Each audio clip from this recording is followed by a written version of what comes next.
अस्सलाम वालेकुम, welcome to my channel. आज मैं शेयर करूंगी आपके साथ बहुत ही मज़ेदार सी चने की दाल और करेले की रेसिपी। बहुत ही टेस्टी और मज़ेदार ये बनकर तैयार होती है। अगर करेले का सालन बनाते हुए आपसे भी करेले कड़वे बनते हैं ना, तो ये रेसिपी ज़रूर देखें। इससे ना तो आपके करेले कड़वे बनेंगे और बहुत ही टेस्टी और जायकेदार बनेगा सालन। तो चलिए देखते हैं इसे बनाना कैसे है। उससे पहले अगर आप चैनल पर नए हैं तो इसे सब्सक्राइब कर लें। रेसिपी अच्छी लगे तो इसे लाइक कर दें और शेयर करना ना भूलें।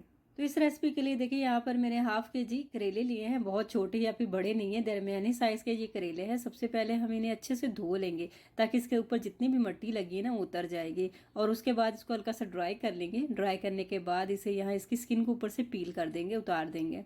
तो स्किन जितनी भी इसकी ये खुरदरी सी स्किन है ना, इसको मैं यहाँ उतार दूंगी। और उतारने के बाद इसके दोनों साइडों से हम इसको काट लेंगे। तो इसके एजिस को यहाँ पर मैं काट दूंगी नाइफ की मदद से। और काटने के बाद फिर दरमियान में से एक कट लगाएंगे और कट लगाकर इसे दो पार्ट में डिवाइड कर देंगे। और उसके बाद इसके जितने भी बीज हैं ना, इसे निकाल देंगे। जी, कट लगाएंगे। कट लगाकर इसके जितने भी वेजीज हैं ना, बीज हैं सॉरी, इसको निकाल देंगे। और अगर आप चम्मच की मदद से निकालेंगे ना तो बहुत ही इजीली निकल जाते हैं और बहुत ही आसानी से आप इसे निकाल सकते हैं।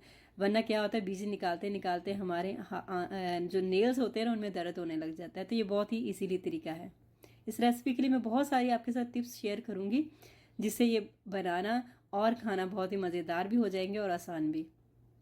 तो यहाँ पर देखिए मैंने एक नाइफ ले ली है। अब इसे मैं इस तरह से बारीक काट लूँगी। आप किसी भी शेप में कट सकते हैं। इसे लंबा काट सकते हैं चिप्स की तरह, या फिर आप इसे क्यूब्स में कट कर सकते हैं, या फिर जिस तरह से मैं कट कर रही हूँ उस तरह से कट कर सकते हैं। तो जिस तरह से भी आपको ईजी लगे आप इसे कट कर सकते हैं। एक और दूसरा तरीका भी आपके साथ शेयर करूँगी, वो भी बहुत ही आसान है। उस तरह से भी अगर आप कट करेंगे ना तो मिनटों में ही आप इसे कट कर लेंगे। और अगर आप चाहें तो इसे नाइफ की मदद से भी कट कर सकते हैं। तो देखिए यहाँ पर मैंने एक स्लाइसर ग्रेटर लिया है, जिससे हम आलू की चिप्स वगैरह भी काटते हैं।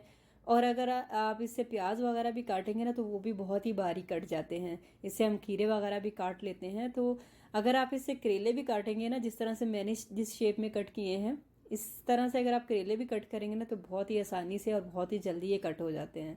तो देखिए बिल्कुल बारीक ये करेले कट गए हैं। जब हम इन्हें फ्राई करेंगे ना तो बहुत ही इजीली, आसानी से, बहुत ही जल्दी ये फ्राई भी हो जाते हैं। तो देखिए मैंने इस तरह से ये कट कर लिए हैं। अब आप पे डिपेंड करता है कि आप इसे नाइफ से कट करना चाहते हैं या फिर इससे। तो करेले सारे मैंने कट करके एक बॉल में रख लिए थे। यहाँ पर मैंने थोड़ा सा नमक लिया है, बहुत ज़्यादा नहीं, तकरीबन हाफ टी स्पून के करीब इसके अंदर मैं नमक ऐड करूँगी। अच्छे से हमने इसे पहले मिक्स करना, अच्छे से हाथों से हम रब करेंगे ताकि नमक जो है वो तमाम करेलों के साथ अच्छे से मिक्स हो जाए। और उसके बाद मैं इसे 1 से 2 घंटे के लिए ऐसे ही रख दूँगी। तो मैं ऐसे धूप में नहीं रख रही, ऐसे मैं इसे रूम के अंदर किचन में रख दूँगी। मैंने करेले को तकरीबन 2 घंटे के लिए रख दिया था। देखिए कितना मॉइस्चर जो है करेले के अंदर से निकल आया। जितना भी कड़वापन था ना, जितना भी कड़वा पानी था इसका, वो सारा ही निकल आया है। तो इस तरह से जब आप करेंगे ना तो करेले बिल्कुल भी कड़वे नहीं बनते। अब अच्छे से पहले मैं इसे 2 से 3 पानी धो लूँगी ताकि जितना भी नमक इसके अंदर है वो सारा ही निकल जाए। धोने के बाद अच्छे से आपने इसे स्क्यूज़ कर लेना है, इसे निचोड़ लेना है ताकि करेले जो अच्छे से ड्राई हो जाएं। तो करेले चने की दाल बनाने के लिए सबसे पहले हम दाल को बॉयल कर लेते हैं। यहाँ मैंने पानी ले लिया था और आधा कप मैंने चने की दाल को तकरीबन 2 घंटे के लिए भिगो के रख दिया था। और अब मीडियम फ्लेम पर हम चने की दाल को बॉयल कर लेंगे। तो हाफ टी स्पून इसके अंदर मैंने नमक ऐड किया है, 1/4 टीस्पून हल्दी का पाउडर है, इससे बहुत ही अच्छा सा कलर भी आ जाएगा और नमक से दाल के अंदर अच्छा सा टेस्ट आ जाएगा। तो अच्छे से मिक्स करेंगे। फ्लेम को यहाँ मैं मीडियम में रखूँगी और मीडियम फ्लेम पर दाल को हम बॉयल कर लेते हैं। तो जितनी देर में यहाँ दाल बॉयल हो रही है ना, अब दूसरी साइड पर देखें, यहाँ पर मैंने एक पैन ले लिया है। आधा कप यहाँ पर मैंने वेजिटेबल ऑयल लिया है। चाहे तो यहाँ आप सरसों का तेल भी इस्तेमाल कर सकते हैं। सरसों के तेल में जब करेले बनाए जाते हैं ना तो उसका टेस्ट, उसका जायका ही अलग होता है। तो आप उसका भी इस्तेमाल कर सकते हैं। अच्छे से इसे मिक्स करेंगे और मीडियम फ्लेम पर यहाँ करेलों को हमें फ्राई कर लेना है इतनी देर तक कि ये सॉफ्ट हो जाए, इसका कलर भी चेंज हो जाएगा। देखिए पहले बिल्कुल ग्रीन थे एकदम, इसका कलर भी चेंज हो गया और करेले थोड़े से सॉफ्ट हो गए। थोड़ी देर और हमें इसे कुक कर लेना है ताकि करेले हमारे अच्छे से कुक हो जाएं, यहाँ पक जाएं। और ये देखिए थोड़ा सा करेलों का और कलर जो है ना वो चेंज हो गया। बस इतना ही हमें इसे फ्राई करना है, इससे ज़्यादा नहीं फ्राई करना। तो करेलों को देखिए यहाँ पर मैंने अच्छे से फ्राई कर लिया है। अच्छे से पहले इसका ऑयल जितना भी है ना उसे स्क्यूज़ कर देंगे इस तरह से, और इसके बाद करेले में सारे ही यहाँ से निकाल लूँगी। तो अभी दाल को चेक कर लेते हैं। तो दाल देखिए यहाँ पर अच्छे से भी सॉफ्ट नहीं हुई। दाल को हमें अच्छे से यहाँ पर पका लेना है, इसे कुक कर लेना है। तो देखिए ये अभी हार्ड है, तो अभी इसको और पकने देते हैं जब तक हम बाकी की तैयारी कर लेते हैं। अगर चाहें, अगर आप इसको जल्दी पकाना चाहते हैं तो आप इसे प्रेशर कुकर में 10 मिनट के लिए आप इसे प्रेशर लगा सकते हैं तो दाल बहुत ही अच्छे से जो है ना वो पक जाती है। तो दाल देखें यहाँ पर मुझे और तकरीबन 15 मिनट हो गए थे इसे पकाते हुए। तो अभी चेक कर लेते हैं, दाल देखें अच्छे से सॉफ्ट हो गई है। तो बस ऐसे ही हमें इसे कुक करना है। देखें दाल बहुत ही अच्छे से यहाँ पर सॉफ्ट हो गई है। तो अभी इसे मैं निकाल लूँगी, इसका पानी जो है वो मैं ड्रेन कर दूँगी और दाल को छान कर हम रख लेंगे एक साइड पर। तो अभी बाकी की तैयारी कर लेते हैं।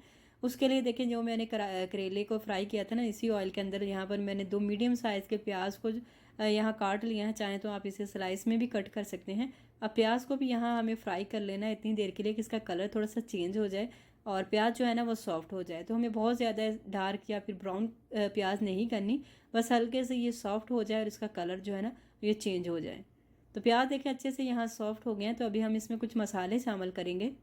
हाफ़ टी स्पून नमक इसके अंदर शामिल कर देंगे। नमक हमने दाल और करेले के अंदर भी शामिल किया तो इसलिए यहाँ पर हाथ रोक के ही डालेंगे। 1 टीस्पून कुटा हुआ धनिया, 1 टीस्पून कुटा हुआ यहाँ पर मैंने ज़ीरा ऐड किया है। 1 टेबल स्पून इसके अंदर मैंने लाल मिर्च का पाउडर शामिल किया है। 1/4 टीस्पून हल्दी का पाउडर है और साथ ही हम इसके अंदर शामिल कर देंगे 1 अदद यहाँ मैंने प्याज को चॉप कर लिया था तो ये डाल देंगे और मसाले सारे अच्छे से मिक्स करके मसालों को यहाँ पर हमें भून लेना है। तो अच्छे से मसाले की भुनाई करेंगे ताकि जितना मसाला अच्छे से भुना हुआ होगा दाल के अंदर इतना ही अच्छा इसका टेस्ट आएगा। तो ये बहुत ही आसान और इजी सा मेथड है करेले और चने की दाल का बनाने का। आप इस तरीके से बनाएंगे ना तो ये बहुत ही मज़ेदार और टेस्टी बनती है। तो थोड़ा सा इसके अंदर मैं पानी भी ऐड कर दूँगी ताकि मसाले जने ना और अच्छे से मसाले जो है ना यहाँ पर भुन जाएँ। तो साथ ही हम इसके अंदर 1 टेबल स्पून लहसुन और अदरक का पेस्ट भी शामिल कर देंगे और इसे भी मसाले के साथ मिक्स करके इसे भी हमें भून लेना है। तो मैंने अपने चैनल पर पहले भी क्रीमी चिकन कीमा करेले की रेसिपी बनाई है जो बहुत ही टेस्टी और मज़ेदार बनती है। उसका टेस्ट भी बिल्कुल डिफरेंट होता है क्योंकि मैंने उसके स्मोकी फ्लेवर और क्रीम डाल के बनाया तो वो बहुत ही टेस्टी है। आप उस रेसिपी को भी ट्राई कीजिएगा, आपको बहुत ही पसंद आएगी। उसका लिंक मैं आपको आई बटन डिस्क्रिप्शन में भी दे दूँगी। तो देखिए मसाला यहाँ बहुत ही अच्छे से भुन गया है। तो बस अभी हम इसके अंदर शामिल कर देंगे जो हमने चने की दाल को बॉयल करके रखा था। साथ में हम करेले भी शामिल कर देंगे जो हमने पहले ही फ्राई करके रखे हुए थे। साथ में चॉप की हुई हरी मिर्चें भी शामिल कर देंगे। तो ये 3 से 4 अदद हरी मिर्चों को मैंने चॉप कर लिया था। अब अच्छे से हमें इसे मिक्स करना है ताकि मसाला जो है ना वो दाल और करेले के साथ इवनली मिक्स हो जाए। मिक्स करने के बाद तकरीबन यहाँ पर मैंने आधा कप पानी लिया है, ये डाल देंगे ताकि मसाले का जो फ्लेवर है ना वो दाल के अंदर आ जाए। तो इसके लिए हम आधा कप पानी डाल देंगे, अच्छे से इसे मिक्स करेंगे और मिक्स करने के बाद इसे मैं यहाँ पर कवर कर दूँगी और कवर करके लो फ्लेम पर इसे तकरीबन 10 मिनट के लिए ऐसे ही रख देंगे। देखिए माशाल्लाह बहुत ही बेहतरीन सी इसके अंदर खुशबू आ रही है। चने की दाल और करेले का जो सालन है वो यहाँ पर बनकर तैयार हो चुका है।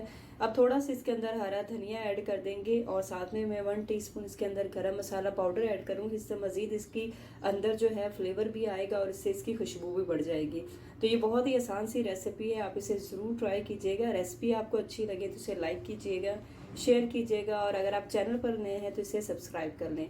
मैंने अपने चैनल पर और भी बहुत सारी रेसिपीज़ बनाई हैं तो आप मेरे चैनल का विजिट ज़रूर करें। तो मैं अच्छे से इसे मिक्स करने के बाद 5 मिनट के लिए इसे मैं कवर करके रख दूँगी और उसके बाद फ्लेम को बंद कर देंगे और उसके बाद इसे सर्व करेंगे। तो थैंक्स फॉर वॉचिंग। अल्लाह हाफिज़।